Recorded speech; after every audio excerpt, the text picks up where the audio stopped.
আমি বললাম দেখে ও বাবা শোনো না বাবা তাহলে চলো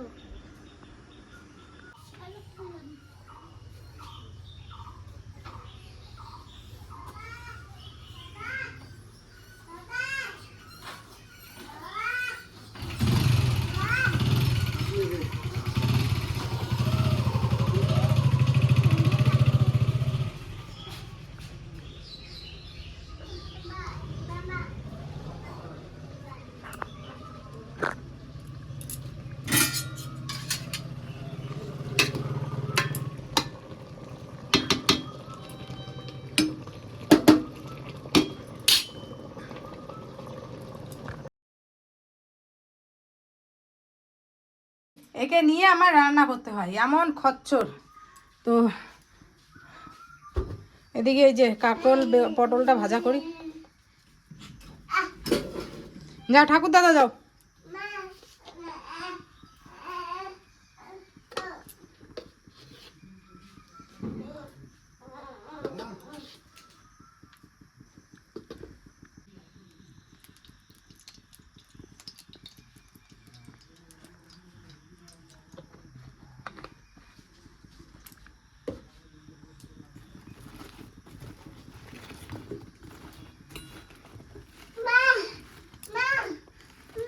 কি বাবা কি? রাখো ঘরে, রাখো ঘরে।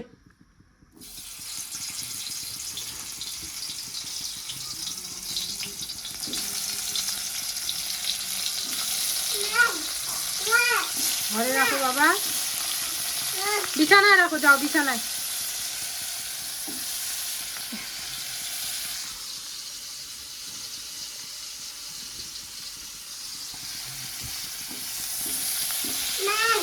বিছানায় রাখো না বাবা, বিছানায় রাখো। পড়বে রে বাবা, হলুদ হলুদ পড়বে।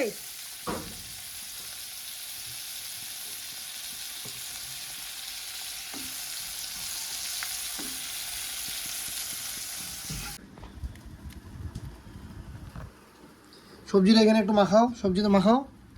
হ্যাঁ মাখাও, অতটা নয়, সেরকম আমার অর্ধেক করো। হ্যাঁ হ্যাঁ, এখন ওইটুক নাও, ওইটুকু দিয়ে এখানে মাখো।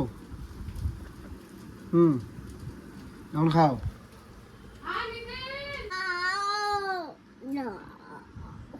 নাও নাও নাও। আচ্ছা লাস্ট লাস্ট লাস্ট, আর দিব না। এ রাম, আরে ও আবার নিবে নিজের হাতে।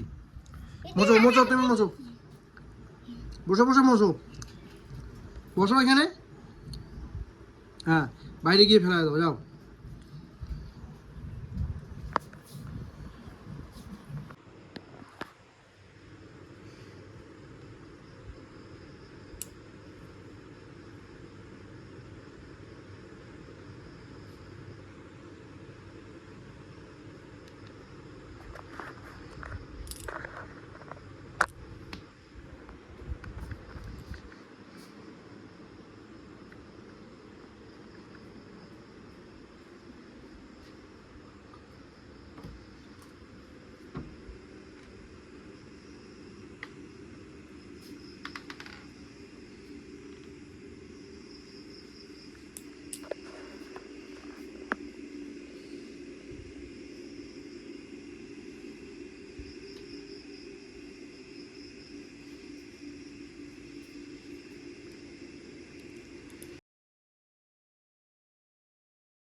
আমি ভিডিওতে এসে কি বলবো তোমাদের, বলো? আমার কি কোনো বলার ভাষা আছে এই মুহূর্তে?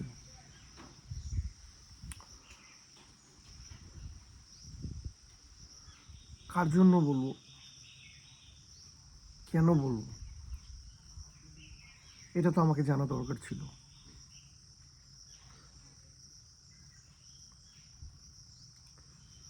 আমার ভুল হয়েছে, আমি প্রথমেই ভুল স্বীকার করে নিচ্ছি।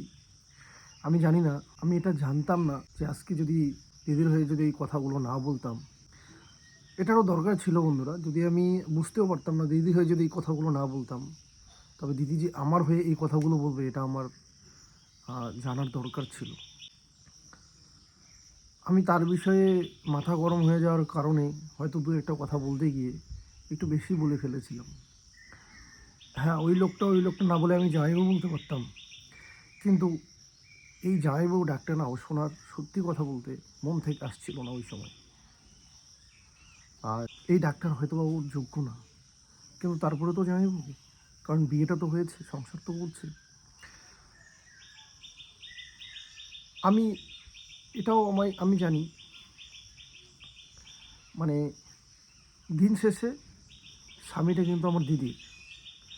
তো তার স্বামীকে নিয়ে যদি আমি কিছু বলি, তার খারাপ লাগাটা স্বাভাবিক, কিন্তু আমার মনে হয় ওই রকম একটা মানুষের জন্য খারাপ পাওয়া বা ওই একটা পরিবেশে থাকার চেয়ে না থাকা অনেক ভালো, সিদ্ধান্ত নেওয়াটা অনেক ভালো। আজকালকার দিনে বর্তমানের যুগে এসে সে মেয়ে বলে প্রতিনিয়ত মার খাবে, তার কষ্টের টাকা চুরি করে গিয়ে সকালবেলা খালি পেটে গিয়ে মদ গিলবে, আর খাওয়ার পরেই এসে বাড়িতে অত্যাচার শুরু করবে। যে কষ্ট করে টাকা জমিয়ে দিদি আসবাবপত্র বা ছোট ছোট স্বপ্নগুলো পূরণ করছে, সেগুলো সব ভেঙে চুরমার করে দেবে। এটা কিন্তু আমি জানি দিদির খারাপ লেগেছে বলে আমাকে নিয়ে এই কথাগুলো বলেছি, কিন্তু দিন শেষে তাকে এটাও ভাবতে হবে যে তার পরিশ্রম, এত কষ্ট, এত মেহনত কোথায় গিয়ে পড়ছে। তিনটা ভাগ্নি হয়েছে, বড় হয়েছে, তাদের চিন্তা করা দরকার। এই বয়সে এসে রাস্তাঘাটে পড়ে থাকাটা, আজকে যখন বিয়ের সম্বন্ধ আসবে, যখন শুনবে যে তার বাবা এরকম, কারণ ওই চত্বরে সবাই জানে, ওই আশেপাশের চত্বরে সবাই জানে ওর কেমন ফ্যামিলিটা, বা আমার যা লোকটা কেমন। আজকে যেভাবে খেয়ে দিয়ে গালিগালাজ সবাইকে রাস্তাঘাটে পড়ে থাকলে, তখন ভাগ্নিদের বিয়ে হওয়ার অসুবিধা হবে না? আমি জানি দিদির খারাপ লেগেছে এই কথাগুলো শুনে, কিন্তু তোমরা বলো আমি কেন বলেছি? আমার মনে রাখি আসতে এই কথাগুলো, আমি ইচ্ছে করে কিন্তু বলতে চাইনি। কিন্তু কালকে যখন দেখলাম ও আমাকে নিয়ে এরকম কথা বললো, আমি সত্যি আমি ভিডিও যে বানাচ্ছি বা আমার যে ভিডিও করে এই কথাগুলো বলতে হবে, আমি চাইনি কখনো যে এরকম পরিস্থিতি আসুক। আমি এক্সপেকটেশনের বাইরে, আমি এতটা আশা করিনি যে আমার বিষয়ে এই কথাগুলো বলবে ও। কারণ আমি ছোটোবেলা থেকে এটা জানি যে আমাকে শুধু কেউ ভালোবাসে, সেটা হচ্ছে আমার বাবা মার পরের জায়গা, পরেই স্থানটা হচ্ছে আমার বর্দি। আমি ছোটোবেলা থেকে ও আমাকে বেশি ভালোবাসতো, ওটা ঠিক বলেছে, আমি এটা মানি। একটা জিনিস মনে হয় কি জানো বন্ধুরা, এখন ও না এই কথাগুলো মন থেকে বলেনি, আমার মনে হয়। হ্যাঁ বলেছে, কিন্তু মন থেকে বলেনি, আর ওকে কেউ না কেউ বলাচ্ছে। আমি যতটুকু আমার বড়দিকে চিনি, ও খুব সরল, কিন্তু রিসেন্টলি ও কারো না কারো সিদ্ধান্তে ও চলছে, কেউ না কেউ ওকে গাইড করছে। কারণ ওর মধ্যে এত কুচিন্তা, এত কূটনীতি, ও এত কথা ওইভাবে কথা বলতে পারে না। ওকে আমি যতটুকু জানি ও খুব সরল সাদা মেয়ে ছিল, কিন্তু আজকের দিনে সেই সরল সাদা দিদি আর নেই। ওকে কেউ পরিচালিত করছে, আমি জানি না কেন করছে। তা না হলে ও আমাকে যথেষ্ট ভালোবাসতো, এখনও বাসে, যাই হয়ে যাক না কেন এই কথাগুলো বলতে পারতো না। আমি যে আজকে কষ্ট পেয়েছি, আঘাত পেয়েছি, আমি বলতে আসিনি, বলতেও চাই না। আমার কষ্টের জায়গা আমার কাছে থাক। আমি হয়তো তোমরা এটা বলতে পারো যে নাটক করে দেখানো হচ্ছে যে তুমি বারান্দায় হয়ে রাতের মধ্যে একটা অবধি শুয়েছিলে। আমি যাইনি, মিতু করেছিল ওই ভিডিওটা, আমি ওকে বলেছিলাম দিও না, শ্যুট করো না, তো বলছে না কেন করবো না। যাই হোক, সেই প্রসঙ্গে যাচ্ছি না। আমার কথা হচ্ছে, আমি ধোয়া তুলসী পাতা নই, কিন্তু ও তো বড়, ও তো আমাদের থেকে যথেষ্ট বড়, ওর জ্ঞান বুদ্ধিও বেশি।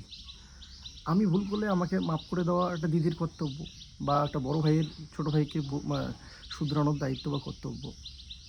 ওর জন্য তো চিরকালের জন্য বাড়ি আমার দরজা খোলা। হ্যাঁ, কেন আসে না? আমি তো কখনো বলিনি যে তোরা আসিস না। হ্যাঁ, এটা আমি কখনো বলতে পারি না এই কথা। আমি তাদের জন্য আমার চিরকালের জন্য দরজা খোলা। কিন্তু আজকে যে কথাগুলো বললো আমি তাকে চিনলাম, জানলাম যে হ্যাঁ এই দিদি সেই দিদি নয়। আজকের থেকে তোমরা আমার একটা রিকোয়েস্ট, আমাকে, হ্যাঁ মানে রিকোয়েস্ট না, তোমরা আমাকে খারাপ বলো, মিতুকে খারাপ বলো, আমার 2 ছেলেকে নিয়েও টানো, আমি আর সত্যি কথা বলতে আমি আর কিছু বলতে আসবো না ভিডিওতে। কারণ দিন শেষে আমাকেই খারাপ হতে হয়, কারণ আমি ছোট, আমি অহংকারী, এটা তোমাদের কাছে মনে হয়। ভিডিওতে এসে কান্না করে ভিডিও বানালেই সব কিছু সলিউশন এটা হয় না। কান্না করে কি হবে? ভিউজ কান্না করে কি হবে বলো? ও যদি সিদ্ধান্ত নেয় না, নিতে পারে। আমি বললাম আজকে অন ক্যামেরা করে বলছি, ও কঠিন সিদ্ধান্ত হলে ওই জঘন্য মানুষটাকে ত্যাগ করে দিক। জীবনে বাঁচতে হবে, জীবন মানুষের একটাই। আমি এখনও বলছি, দিদিকে বলছি, জীবন একটাই। তোকে বলছি, তুই ওই মানুষটাকে, মাতালটাকে ছেড়ে আয়। আমি জানি যে কি কতটা চর্চার করে তুই যেভাবে কাজ করে টাকা ইনকাম করে সেই টাকা পর্যন্ত নিয়ে গিয়ে ও হাই রোডে গিয়ে মদের দোকানে গিয়ে করে আসে। হ্যাঁ, তুই ছেড়ে আয়। আমি তোকে বলছি, সবাইকে বলছি বন্ধুরা, আমি 3 ভাগ্নির দায়িত্ব নেবো এবং দিদির দায়িত্ব নেবো। ও আমার বাড়িতে চলে আসুক, ও ডিভোর্স দিয়ে দেবো ওই মানুষটাকে। আমি এই কথা বারবার বলেছি, আজকের থেকে না বন্ধুরা, অনেকবার বলিয়েছি আমি, অনেকবার আমি সবাইকে বলছি সিদ্ধান্ত নেব, বড়ো সিদ্ধান্ত নেব। এইভাবে একটা মানুষ বাঁচতে পারে না। দিনের দিন টর্চার, ডাং মার, গালিগালাজ, মান সম্মান বাজারে ঘাটে, আমি জানি না, এগুলো বলতে হয় না। তো তুই ডিভোর্স দিয়ে দে, বাকিটা আমি দেখে নেব। লইয়ের থেকে শুরু করে সব কিছু আমার পরিচিত, বন্ধু বান্ধব, সব জায়গায় সব কিছু আমার আছে, কোনো রকম অসুবিধা হবে না। তো এই ওয়াইটিতে এসে কান্না করে কোনো লাভ নেই। আর এটা বলবো না যে কান্নার আড়ালে কী থাকে, ও ভালো হওয়ার চেষ্টা করছে না। ও সত্যিই খুবই ভালো ছিল, কিন্তু ও আগের মতো নেই। আগে যে আমি ওকে দেখতাম, আমি শত ভুল করেছে ছোটোবেলায়, কিন্তু আমাকে মাফ করে দিয়েছে, কখনো উল্টা কথা আমার কথার প্রতি উত্তর হিসেবে দেয়নি। কিন্তু আজকে যা আমি পেলাম, আমার কাছে চিরকাল স্মরণীয় হয়ে থাকবে বন্ধুরা। আমি চিরকাল মাথায় রাখবো। আমি বিদায় নেব সবার কাছ থেকে। আমি খারাপ ছেলে, খারাপ ভাই, অযোগ্য ছেলে, সারা জীবন এটাই থাকতে চাই। আমি কারো ফ্যামিলিতে কারো বিষয় নিয়ে কোনো কিছু বলবো না। আমার নিজের উপর অনেক রাগ উঠছে, ঘেন্না হচ্ছে, আমি তাদের ভাই হয়ে উঠতে পারলাম না। আমি চাই পরের জন্মেও যেন আমার বড়দের মতো একটা দিদি পাই, তখন যেন আমি যোগ্য ভাই হয়ে উঠতে পারি। কিন্তু বড়দের মতোই একটা দিদি চাই। একটা কমেন্ট করো তো, শুধু একটা কমেন্ট করো আজকে। আমি কি বড়দিকে সেই ভিডিওটাতে খারাপ কিছু বলেছি, বা ওকে আমি ব্যক্তিগতভাবে আঘাত করেছি? তাহলে তার প্রতিদিন হিসাবে আমি কী পেলাম? তোমরা তো নিশ্চয়ই কালকের ও ভিডিওটা দেখেছো। আজকে এসে আমি জানি আমাকে অনেক অনেক তোমরা কমেন্ট করবে, খারাপ কমেন্ট করবে, আমি মাথা পেতে নেব। শুধু একটা কথা বলো, আমি কি ব্যক্তিগতভাবে তাকে খারাপ বলেছি? কখনো বলিনি, কোনো দিনও বলিনি, কোনো কারণ ছাড়া। কিন্তু সেই ভিডিওটাতে কি আমি বলেছি? হ্যাঁ, কেন তাহলে সে বললো যে আমি ধোয়া তুলসী পাতা নেই? তার মাতালের সঙ্গে আমাকে কম্পেয়ার করছে। ওই রকম একটা মানুষের সঙ্গে আমাকে কম্পেয়ার করলো যে আমিও ধোয়া তুলসী পাতা নই। না, আমি ধোয়া তুলসী পাতা নই। আমি খাই না, আমি খেয়ে এসেও কারোর সঙ্গে মারামারি করি না, বাড়ি ঘরের জিনিস ভাঙাভাঙি করি না। আমার পাশে তো জেঠুর বাড়ি। আজকে যদি এরকমটা করতাম, কবে নিয়ে আমাকে বসতো, কমপ্লেন হতো। আমি ভাঙাভাঙি করি না, আমি কাউকে গালিগালাজ করি না। আমি ধোয়া তুলসী পাতা না, এটাও বলছি, তাও বলছি আমি ধোয়া তুলসী পাতা না। কিন্তু আমার কথা হচ্ছে এটা, কেন বললো? কারণ তাকে তো আমি কিছু বলিনি, তার তো আমি সবসময় ভালোই চেয়েছি। আর আমার বিষয়ে যদি কিছু বলতে চায়, বা যদি আমার কোনো গোপন কিছু থাকে, সে প্রমাণ সমেত দিয়ে দিক। তারপরেও আমি ওর খারাপ চাইবো না।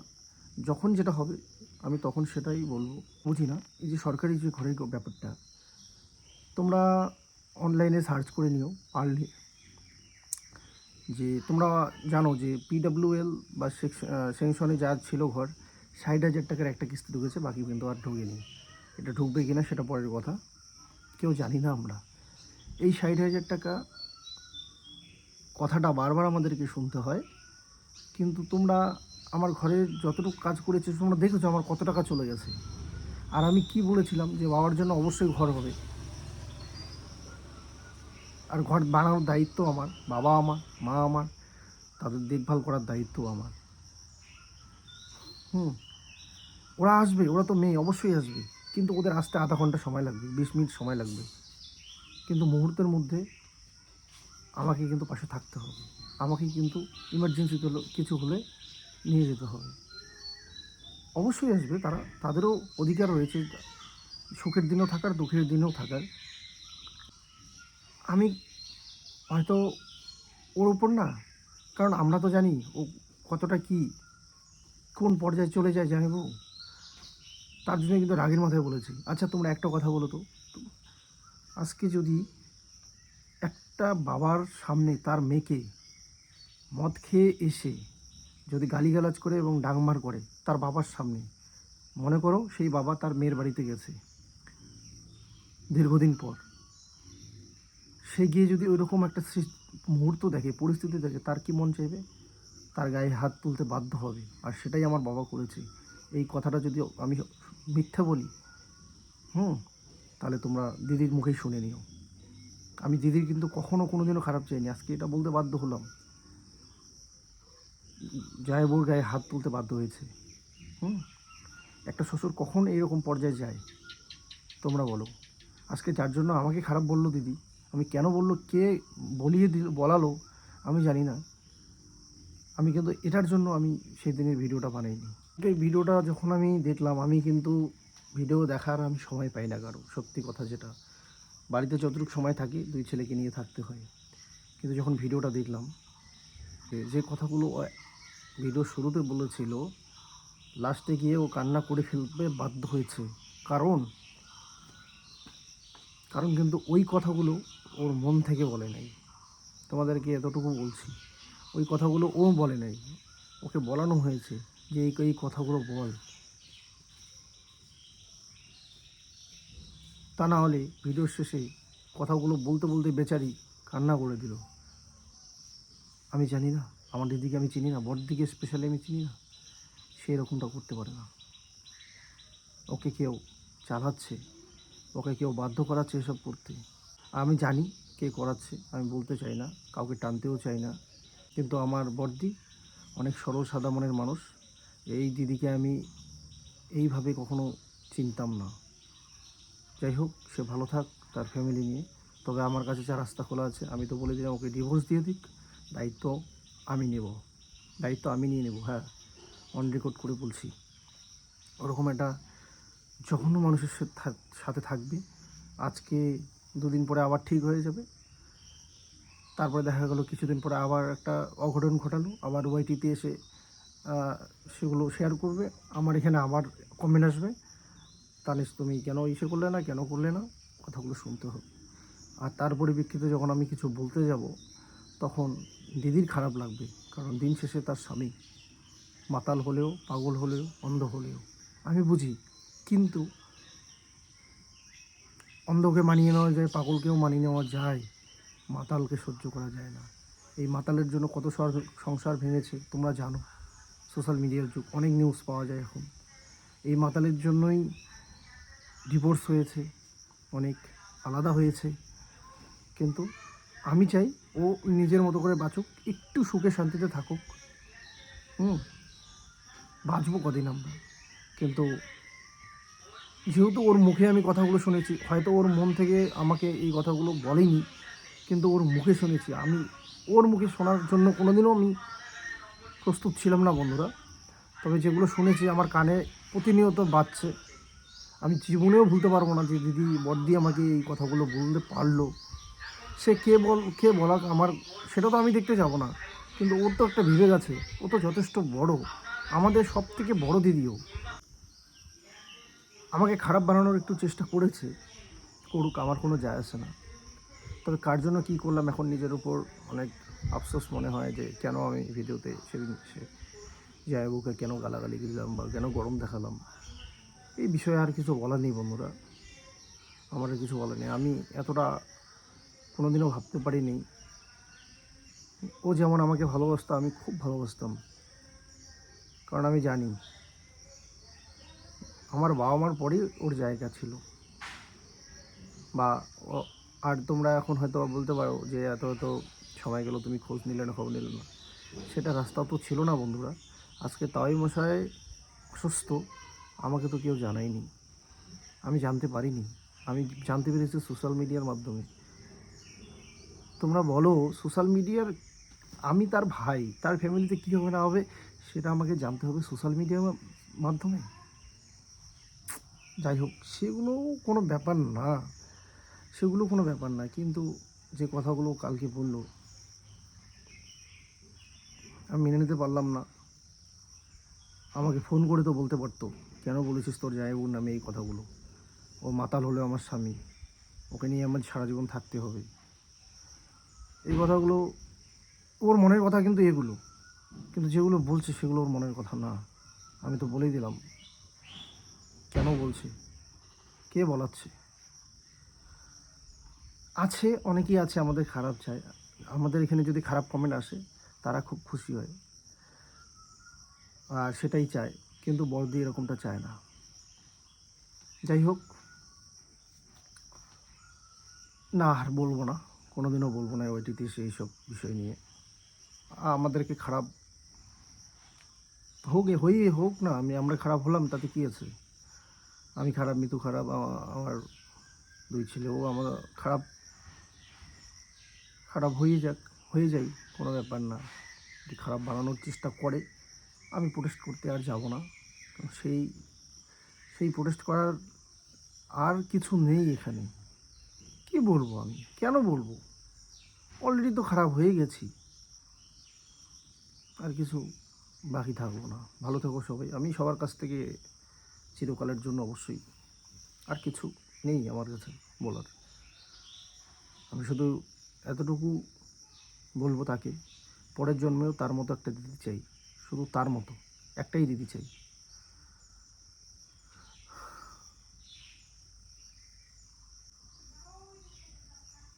আমার ছেলে তার ঠাম্মিকে আবদার করছে আমের জন্য, মা হয়তো বা অঞ্চলে যাবে। আচ্ছা একটা কথা, হ্যাঁ, জায়াম্বু যে দিদির সাথে ঘটনাটা করছে এটা ঠিক করছে? হ্যাঁ, যে এটা মারধর যে করছে এটা ঠিক করছে? এটা আজকের থেকে করে? কতদিন থেকে? হ্যাঁ, অনেক দিন থেকে। ও কি কম কষ্ট সহ্য করে? খুব সহ্য করে। তাই এই কথাটা যে আমি ইউটিউবে বলছি, এটা কি খারাপ হয়েছে? আমাকে টানো না এইখানে, বুঝছো? আমি না, টানাটানির কিছু না। আমি ইউটিউব না মানে আমি বলছি ভাই বোনের ব্যাপার, তোমরা দুজনে মিশিয়ে নিতে পারো না। না, আমি যে বলছি এটা কি খারাপ হয়েছে না ভালো হয়েছে? ও তো কম সহ্য করে না, আজকের থেকে কি ওর যে টাকাও নিয়ে নেয়, ওর যে ওর স্বীকার এটা বলুক দিদি, যে ওর টাকা চুরি করে নিয়ে যায় কিনা, শোকেস ভাঙে, তারা পর্যন্ত ভাঙে নিয়ে যায় কিনা, এগুলো কি আমরা জানি না? তো এইগুলো যখন আমি বলতে গেছি আজকে আমি খারাপ হয়ে গেছি, অনেক কমেন্ট করছে অনেকে এসে। হ্যাঁ, আর একটা কথা আর কি, সেটা হচ্ছে যে আমি নাকি বাবা মার সাথে সবসময় খারাপ ব্যবহার করি কোনো কারণ ছাড়াই। হ্যাঁ, আজকে তুই কত সম্পর্কটা তো, হ্যাঁ, যে আজ টানাটানির কিছু না তো, ঠিক আছে আমি বন্ধ করে দিন, তুই খালি কয়া যে তোমার সাথে আমি খারাপ ব্যবহার করবো, তাই হচ্ছে বিষয় বন্ধুরা। বাই বাই সোনা। কি দাদা? ওই যে যাবো এক জায়গায়। Tata, bye bye. আজকে দিন যাবে, কথা কিন্তু থেকে যাবে। যে কথাগুলো আমি জামাইবাবুকে নিয়ে বলার পর আমাকে যে ব্যক্তিগতভাবে, আমি কিন্তু তাকে বলিনি ব্যক্তিগতভাবে কিছু, কিন্তু আমাকে খারাপ বানানোর যে একটা চেষ্টা করলো বা আমার বিষয়ে যে কথাগুলো বললো, এই কথাগুলো তো আমি ভুলতে পারবো না কোনো দিন। হয়তো 2 বছর পরে সম্পর্ক, আমাদের ভাই বোনের সম্পর্ক ঠিক হয়ে যাবে, কিন্তু ও যে মুখে কথাগুলো বলেছে সেগুলোকে আমি ভুলে যাব? পারবো না তো ভুলতে। কারণ একটা কথা যখন ও মুখ দিয়ে বলে দেয় আর আমি যখন শুনি, সেটা কখনো বলবো না, ভোলা যায় না। অন্যের মুখে শোনাটা একরকম, নিজের কানে শোনাটা একরকম। আমি তো তাকে খারাপ কিছু কখনো বলিনি, বা সেদিনের ভিডিওতেও বলিনি ব্যক্তিগতভাবে। আমার খারাপ লেগেছে ওর এরকম পরিস্থিতি দেখে, তাই আমি বলেছি। হ্যাঁ, আমি ধোয়া তুলসী পাতা না, আমি মা বাবার সাথে ব্যবহার খারাপ করি, তাহলে মা বাবা নিজেই মুখে বলুক আমি খারাপ ব্যবহার করেছি বা আমি যা যা করেছি বাড়িতে, আমি যা যা করি, কারণ আমি তো ধোয়া তুলসী পাতা নই। পরের জন্মে যেন বড়দির একটা ভালো ভাই হয়ে আসতে পারি, এতটুকুই ভগবানের কাছে চাওয়ার। আর কি বলবো, আর কিছু বলার নেই।